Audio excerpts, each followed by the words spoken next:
off. All right. How's everybody doing this fine Tuesday afternoon now for me? Might be morning for some, late afternoon, evening for others. Right. We're just waiting for some more people to pour in. If you have not met me yet, I'm Coach Megan. Some faces I've never seen before. So welcome, welcome. Okay. I'm just letting tons of people in left and right.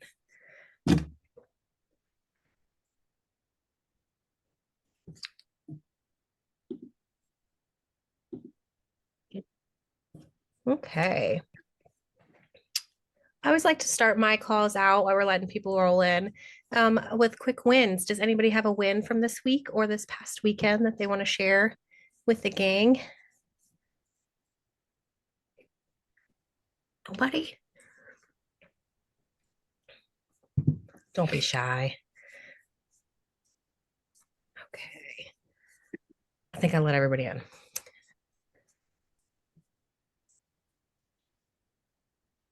Nobody has a win? Crushed the weekend? Major meal prep? Down the road, Alina. I have a win. Go ahead, Heather. I had 3 events last week, and I managed to keep pretty good choices and didn't go up or down, but stayed steady. So I love it. I was love happy. it. That is a win. That is a win. Because we can't always predict sometimes when we have events and things like that, that life's handing you, but planning or just making the best decision that you can make in the moment. And you can see nothing happened with the scale. That's good. Let a couple more people in that just popped up. Wow. Just coming on so fast. I can't even click it fast enough. Okay. Probably going to give it like 1 more minute, 2 more minutes ish. Let some more people, that team to be loading, come back in. And then we're going to get right to it. Right.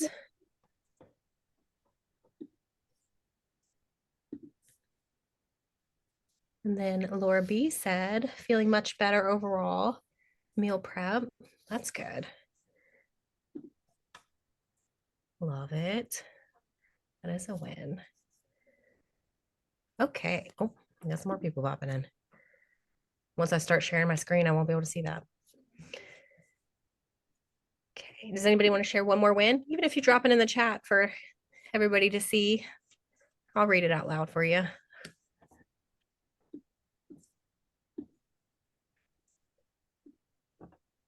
Okay, we're going to go ahead and get started. So today we're going to talk about tracking smarter, not harder. So real quick, you can show my hands if you want. You can even put little emojis up. Has anybody found it difficult to track? Okay, seeing some hands. Maybe a little overwhelming at first. It can feel a little tedious. Okay, I got some tips for you though. We're going to roll with it. I wouldn't say the queen of simplicity, but I don't like to confuse anything. I don't like to make things complex. I like it smooth and simple. So we're going to talk about tracking smarter, not harder, and how to actually start seeing results start coming for you. Stop guessing and stop just kind of plugging things in and hoping we're going to see results from that. Move y'all's heads. Hide them from me. Okay. So the real frustration, okay, I'm tracking my food. Nothing's changing. I've been tracking and tracking. I've seen so many people come in for coaching and they're just like, I've been tracking for a long time and nothing's really happening. This is why, honestly, maybe tracking inconsistently. And that could look like maybe you're tracking breakfast, lunch, and dinner and some snacks. And maybe you leave a couple things out that were added up to be, I don't know, 300 calories or so, or you just logged breakfast that day. There's quite a few things that can kind of add up to make that inconsistency there. hitting calories, but we're just looking at calories and we're not looking at like your protein intake or what do your fruit and veg look like, or are we just eating carbohydrates? Like, so at the end of the day, a calorie is a calorie, yes, but there are calories that are better for you as a well-rounded macronutrients. Logging Monday through Friday, something I see all the time. Logging Monday through Friday, and then weekends you're not logging. You could basically be pulling yourself out of a caloric deficit. You could be pulling yourself out of that habit and those foundations on that really short period of time, and just then all your work Monday through Friday kind of goes to waste. Maybe there's some emotional eating in there that's not logged, and the scale doesn't move. Tracking isn't ultimately the problem. How you're tracking is the problem. Oh, let me let some people in. Where's my little cursor? Oh, okay. Why most tracking fails? Most of time, most women, even men, underestimate portions. Maybe we're just eyeballing them. That's a huge indicator, especially if we're looking at some kind of sauces. Maybe we're putting some kind of dressing on there or seasoning, or we're just kind of like, that looks like 4 ounces of chicken. Your eyeballing measurements, you skip oils, bites, extras. I like to call them mom bites, where we're just kind of like, we make all the kids the plates, or grandkids the plates, and then we're handing them off, and then we take a couple bites for maybe each plate. And then, of course, you're not hungry for dinner by the time because you just had a couple bites of everything. Those things add up over time, and they add up quickly. So don't overestimate those things, because they can definitely start adding up very, very small, but you take 5 of them, that's 500 calories. Overestimate calorie burn. So maybe we think we're working out more and our output is more than what we're actually doing. You don't track weekends. We just touched on that a little bit. Or if you do track weekends, they're really flex, they're not accurate. And there's these small gaps, but they equal really big plateaus and really big things that can come up of why you're not seeing progress. The data versus the drama. So tracking gives you things like patterns. They show your eating patterns. They show your trends. They give you feedback. And that's where you make adjustments. And that's where you can see the trend happening on other things like the scale, measurements, photos.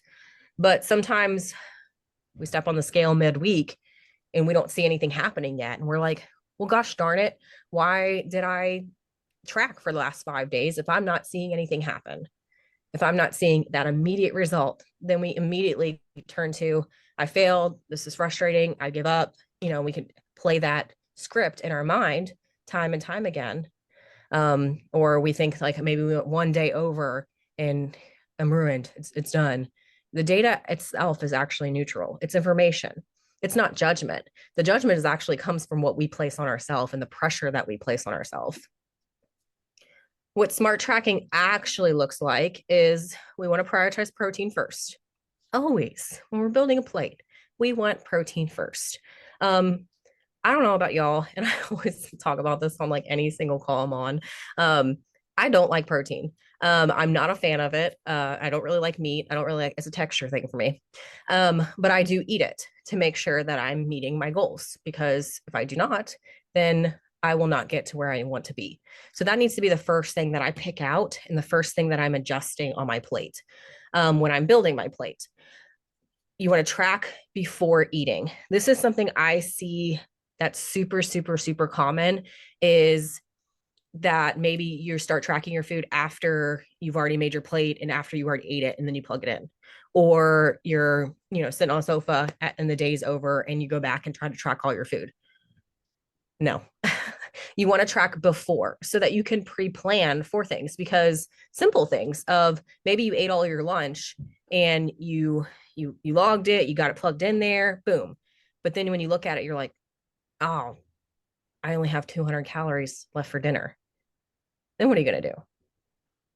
Then what are you going to do? And then same with that night. If you're plugging everything in and you don't know the numbers and like the stats on everything of, each meal that you had, and you're just kind of throwing it in there guessing, then boom, 500 calories over for the night. or 100 calories over. If you simply have just like 150 calories over and it's maybe 4 days a week that week and you've been logging every day that week, guess what's not happening? You're not in the caloric deficit for that week. You just pulled yourself out. Um, so just because you're logging your food does not automatically mean that you're going to see a result happen, because the calorie itself, the protein, making sure you have your meals well rounded, those are what actually matter. So always, always, always track your food before when you can. Every now and then it's okay if you forget or you don't have time or whatever. I love to log my food the day before. I'll like, sit on a sofa and this is your calm time for the night. And I will plug all my food in. I'll plan out my breakfast. I'll plan out my lunch. I'll plan out my dinner. And I'll do that in the evening. I won't do it like the week ahead because, totally honest, I don't like protein. I also don't like eating the same meals over and over again. So I will be like, what sounds good tomorrow? And then throughout the day, if that shifts, I'll just delete it and change it. I'm not stuck or married to whatever is I plug in there. There is room for flexibility. Logging weekends. I've touched on this a little bit. Weekends are so easy because Monday through Friday, we go to the office, we do the same things pretty much. We have our gym routine, we have our gym bag packed, we have things that are set in stone that keep things consistent and regular for us. Weekends, we don't have this. It's like a free for all. We sleep in, we eat breakfast late, our lunch is at a different time. All these things like create an environment of inconsistency of what you do succeed on Monday through Friday of consistency. So when we look at logging weekends, if we're not logging those, then we're just basically throwing all the hard work you poured Monday through Friday out the window. Watch for trends. This is not just daily numbers either. You want to see your trends of like, how much protein do you averagely eat for breakfast? How much protein do you eat throughout the day? Are you spreading them out throughout the day? And these aren't just number trends for the scale. That's important, yeah, because it sees your results, but there's so many other ways to look at that data. We can go measurements, you can go pictures, you can go just body fat percentage. I've even seen women that didn't want to do any of that, and they do like a string method where they tie a string around their waist, and every time it gets too loose, they'll cut it off, hang it on the back of the door, and then they can see like the stages of their progressive weight loss throughout time. It's consistency over time, not perfection. Consistency, the true meaning of consistency is doing the same thing over and over again. And that's no matter what comes your way. And that doesn't mean you have to be 100% all the time.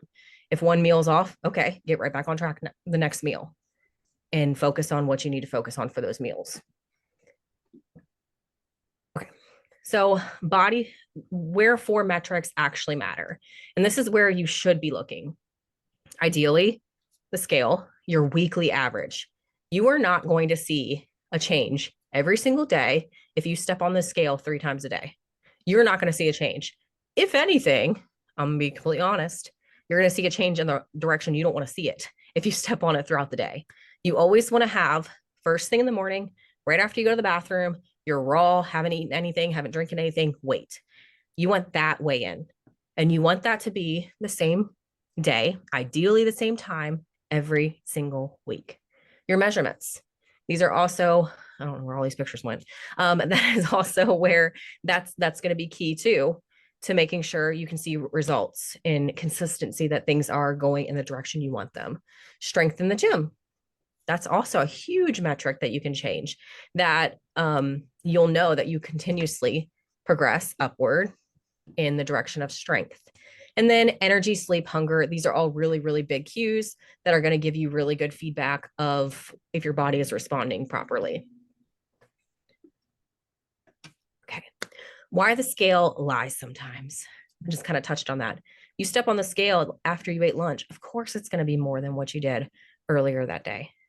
You step on the scale at night after you've had your 3 to 6 meals a day in all your water, and of course it's going to be a little bit more. Your body doesn't process things that fast. The scale fluctuates, and it's going to come from sodium, carbs, stress, hormones, sleep. Let me let some more people in. Inflammation.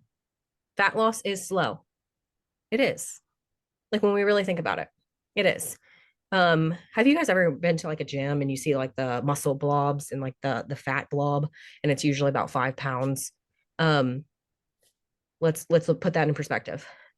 Takes the fat one that looks like fat and it's all kind of squishy, and then the muscle one is like a lot smaller, but they weigh the same amount. Takes 5 weeks, about 5 weeks to lose that. But then also put in perspective of like how big that is, 5 pounds. And then take that in consideration, divide that by one, because we lose about 1 pound a week on a good week where things are aligned. It's slow. Water shifts are fast. That's going to go high and low throughout the day. Don't confuse them. Don't confuse the scale fluctuations and the ups and downs and all arounds that it likes to give us as progress, because it's not progress.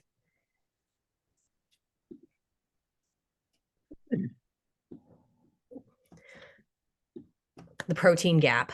This is something most of the time, I can't speak for all the other coaches, that I see first thing right off the bat that most women miss tracking or overshoot. I've seen overshooting. I definitely have seen undershooting. There's a protein gap. You need protein. Protein's going to help balance your hormones. It keeps you fuller longer. Brings satiation to your meals. There's so many things that benefits that protein. Builds muscle, that which creates longevity. So if you hit calories, you miss your protein, you're over fats, you undershoot fiber, your distribution of your calories are everywhere. They're everywhere, right? At the end of the day, a calorie is a calorie. Yes. At the end of the day, a calorie is a calorie. But how you eat those calories is what shapes and forms the way your body looks and the way your body feels. If you miss protein, you're going to lack muscle. You're not going to feel very strong. Over time, bone density will start to deteriorate. If we overshoot fats, and I don't want this to be wrong, to be translated wrong, fats are not bad. Your body needs fats. Fats also help balance your hormone levels. But there is a but within there of there is such thing as overshooting that. Just like you can overshoot protein, you can overshoot carbs, you can overshoot water. My dad always said, anything there can be so much, too much of. Undershoot fiber. All these things create the macronutrient in itself, right? Protein drives muscle retention, satiation, metabolism, body recomp. Protein is not optional. It's not. It's not. Your body needs it.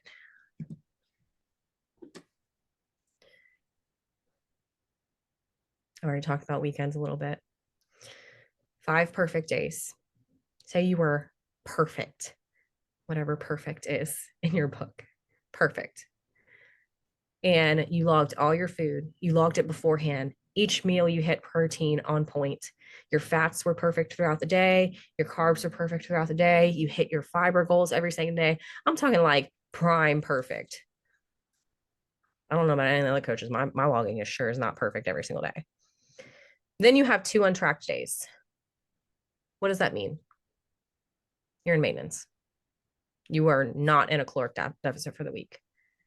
Now, this could go the other end of the spectrum of maybe weekends is so chaotic that you don't really eat the weekend.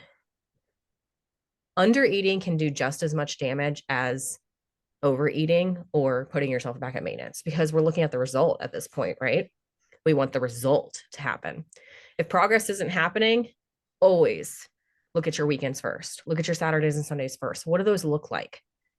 Are you doing what you're doing Monday through Friday to stay consistent throughout those 7 days? Is there something you need to tweak and adjust to make sure you're just tackling on those days? It doesn't have to look exactly the same. It doesn't. But food consistency needs to look close to the same. You need to make sure you're eating. Don't go long stretches of time without eating.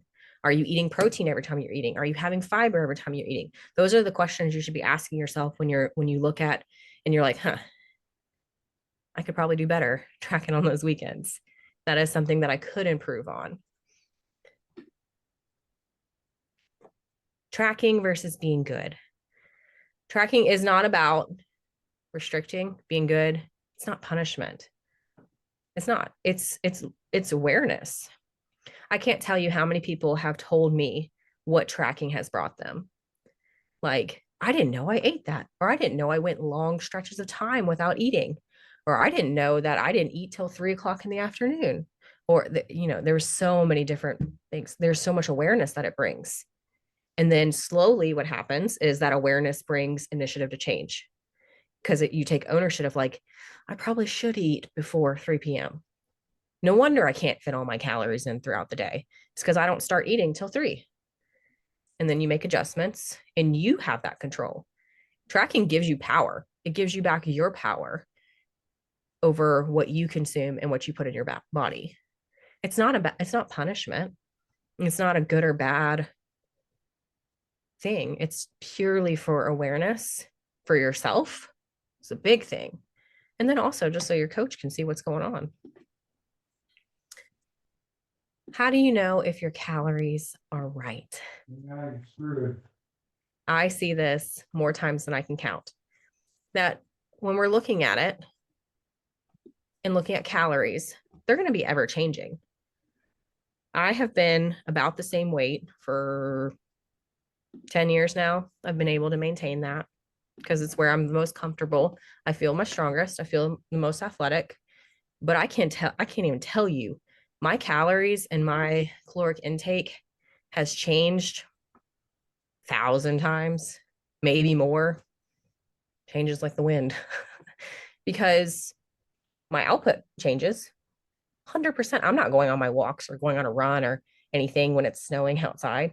I don't like it. And I'll probably do something a little bit, activities less, right? Activities less in the winter. It is. You get outside, you move more, you go to the beach, take the kids XYZ. So they're going to shift and change. They are. And you have to change with that. Not yourself. The caloric intake does. Because also, look at your training.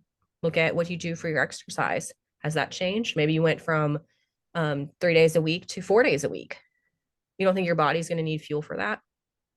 It does. The same caloric intake, especially if it's a deficit, especially if you're at maintenance, will change slightly. How you kind of know that is maybe you're in a caloric deficit and you haven't seen the scale move and you've been consistent. You're pre-logging, like you're meeting all the marks. You're hitting protein. You're hitting your fiber. Like you're looking at it, you're like, okay, what the heck? I'm hitting all the marks. Why isn't this moving? And you've been consistent and it hasn't moved for 2 to 3 weeks. You also have to look at stress, look at other things that are, lifestyle, look at all the outside sources. And if it's still not moving, then go back to the drawing board. Your strength is stagnant. That's a huge indicator to know. If you have training, you go through training, you have a progression overload system that you go off of. That's a huge indicator to know that your calories are not right for you.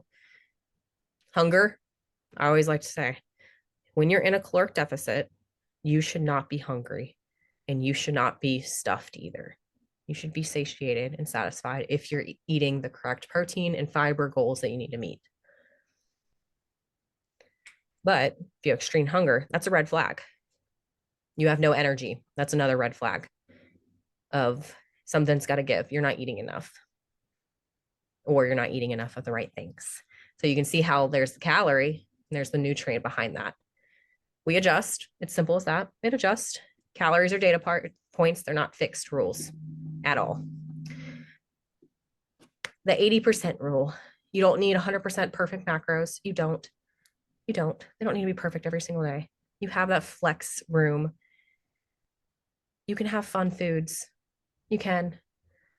I tell my clients specifically, like they'll ask me about their birthday parties, things like that. And I'll say, go have your cupcake, enjoy it, log it. Let me see what the rest of the day looks like. Let's have balance. If you have no social life, these are all things that they should not be like that. You should have these things and you deserve those things. And that will be the first thing that I make sure that you're navigating. You need 80% consistency. That's it. 80%. Accurate portions, honest logging. Progress loves consistency. And remember, it doesn't have to be 100, only 80. Tracking fat loss versus tracking muscle building. I know we got 5 minutes. Fat loss focus, slight caloric deficit, high protein, step count study. These are all things that tracking fat loss and tracking muscle building. Strength is maintained. That should be in your fat loss focus. If you're building muscle focus, that's you want to be in a slight surplus or maintenance, a progressive overload programming, recovery prioritized, and all of this. See, tracking goes more outside logging your food.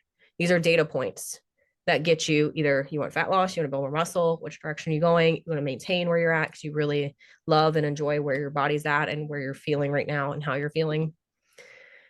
There's an emotional component with anything.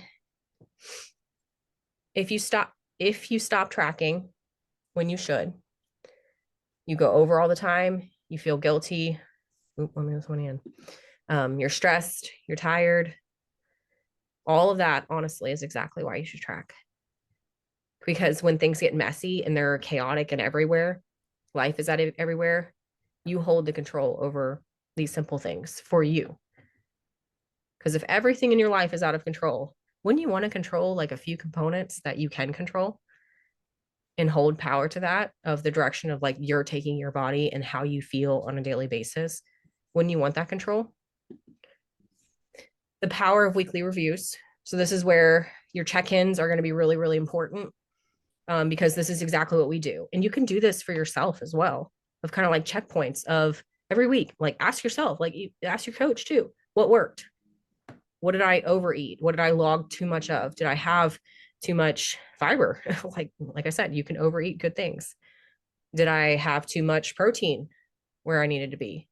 Were my calories slightly over 3 days, putting me over for the week? Was protein consistent? How was my weekends? Did I train really, really hard? Reflection and kind of looking at those pieces really helps create results. That's what your coach is for. But you can do this yourself as well as reflection points. That's why we have the reflected in weekly check-in for you guys to take a step back and review that. It's not just for us to look at because we're already looking at your data, but we want to hear it from you. What do you think that looks like? Smart swaps that protect your macros. So macros, carbs, fats, protein, if you don't have those yet. Instead of chocolate, you can go Greek yogurt and blueberries. You can even freeze that and make little strips. They're delicious. My kids love them. High fat snacks, you can switch to like lean proteins and fruit.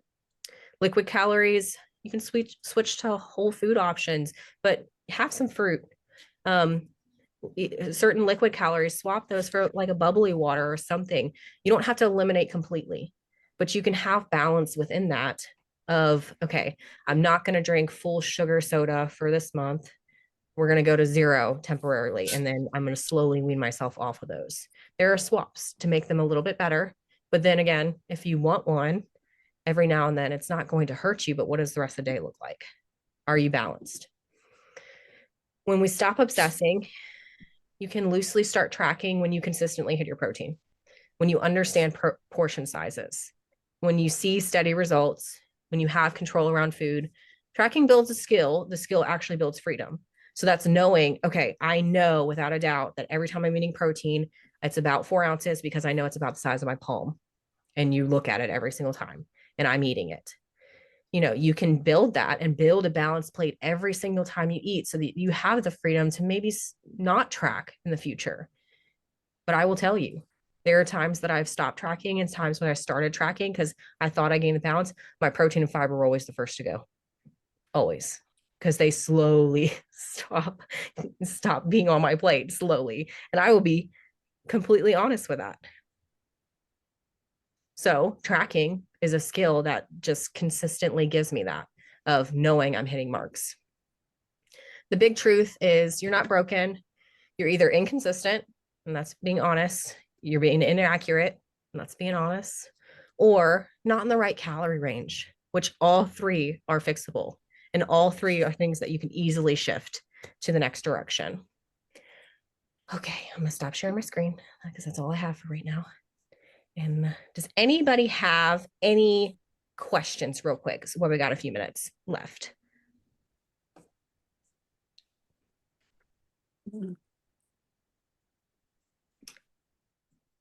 Ava, is it Ava or Eva? You can go ahead. I'm pretty new, Okay. so I'm very consistent with tracking my food, and I write down in Chronometer in the morning my main meals, so I can adjust the snacks. But that does that the time when I'm logging is not right. So I can log dinner at 10 a.m. And so my coach thinks that I'm having 7 hours between meals, but that's not true. Mm-hmm. Yeah. So So could I change that in any way? the timing in Mhm.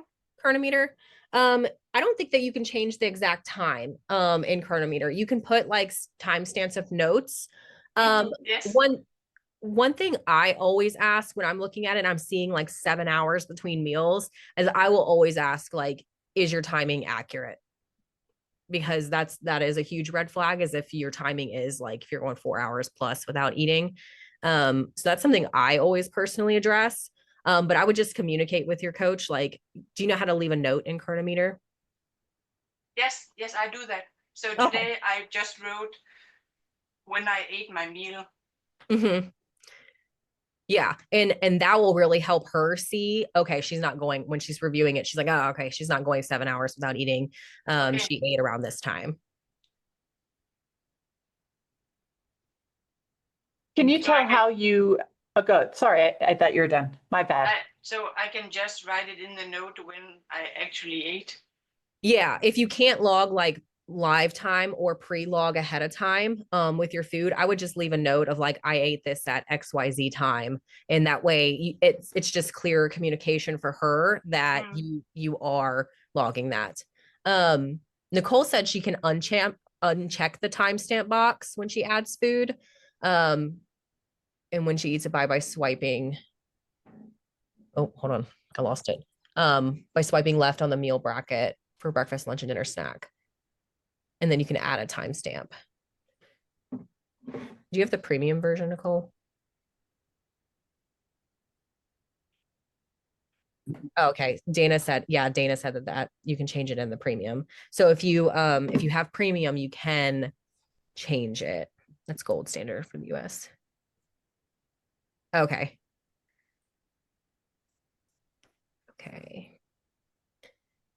Jesse, were you asking a question? Yeah, I'm not Okay. sure. I'm looking at the app on my phone. How do Okay. you leave a note? I've just been using our website, or rather app to leave Yeah, notes. I didn't yeah. know you could do it on Chronometer. How do you do Yeah, that? so I actually personally my all my clients log their stuff in Everfit for like symptoms and stuff, but I actually will have you got them log their symptoms like in live time in Chronometer of like maybe you got a hot flash a couple hours after you ate lunch. And it just helps me see in live time, like, is this correlated to what you ate a couple hours ago? But if you just hit the plus button next to breakfast, lunch, or dinner or uncategorized, and it says add food, add exercise, add biometric, and add note, you can leave her a note or a picture of really whatever you want. And it helps live time see everything in it from a big view. Thank you. I have Yeah. another question too. Yeah. So I'm relatively new too, and I am just learning how to batch cook because I Okay. need to be able to bring my food with me for lunch and dinner, Yeah. and it's easier. So I'm doing it all on the weekend, like cooking everything, and Yeah. then trying to figure out how to get it in Chronometer ahead of time so that I'm doing the thing you suggested, which is to post your food early. Mhm. And I'm having a little trouble figuring out because when I batch cook, I make all this stuff. So like, let's say I use 2 pounds of meat to create 8 burritos, right? So I'm having a little trouble figuring out how, if you create the batch amount, how then you say 8 servings, but then when you get to the day, how you tell it just 1 serving. I haven't quite figured out how to do that. And I've watched all the Mhm. instructional how-tos in Everfit, and that's not covered there. So I wasn't quite sure how to. Okay. I think my question for you would be when you go to actually like you make the meat or whatever in bulk, do you weigh Yeah. that? And then that's No, okay. I've just been doing it by serving, but maybe I need to weigh it because I do Yeah, have a so scale. I would say get get the whole bulk amount of food that you're cooking, weigh that, and then you basically divide it by how many you're making. And then Ah. that evenly distributes it. Or you could weigh every, put one burrito shell, the stuff inside of it, measure it, make sure it's all the same amount. That's how I would Mhm. personally do it, because then I know without a doubt I'm getting 4 ounces of beef in every single one, or whatever's in there, because it can Right. get a little bit confusing if you're like taking the bulk and then having to divide it, and then maybe Yeah. one getting a little bit more than the other one. Right. I think that's exactly the problem I'm having is I'm not, I'm doing it by serving and I'm Yeah. measuring it, but I think scale probably makes more sense. Yeah, I would definitely get the scale, or if you're doing like cups or whatever, I would just make sure that you Mhm. have like 1 cup in XYZ, and then that helps break it up a little bit better for you. Thank you. Yeah. Okay, guys, I know we're a little bit over. Let me see. Is there a way to edit the custom meals or recipes in Chrono after you add them and slightly tweak them? That's actually a really good question. I don't There think is. there is. There is? Yeah. Okay. You basically copy the recipe and then you can change it. Okay, so you There have is to a right click copy. Yeah. copy and edit it. Okay. Um, okay. Look at y'all helping each other out. I actually personally use MyFitnessPal, not Chrono. So everything that you guys see, I don't see that on my end when I check everything. Um, okay, guys, I know we're a little bit over. Any last questions before we hop off? Okay. Just so you guys know, the ones that are new, if this is your first learnings week, all the learnings that are posted, they'll be posted about a week from now under the resource center. So you can just go to where it says Jan to June resources or learnings, and you can see all of those in live time, not live time, but like the replays of them. You can go back and watch them. So that's where they'll be, but they won't be posted for about a week if you're trying to hunt it down or anything. Okay, guys. All right. Well, it was nice chatting with you. I enjoyed giving my little TED talk to you guys. And if you need anything, feel free to holler to your coaches or reach out to any one of us. We're in your back pocket. I'll see ya. Bye.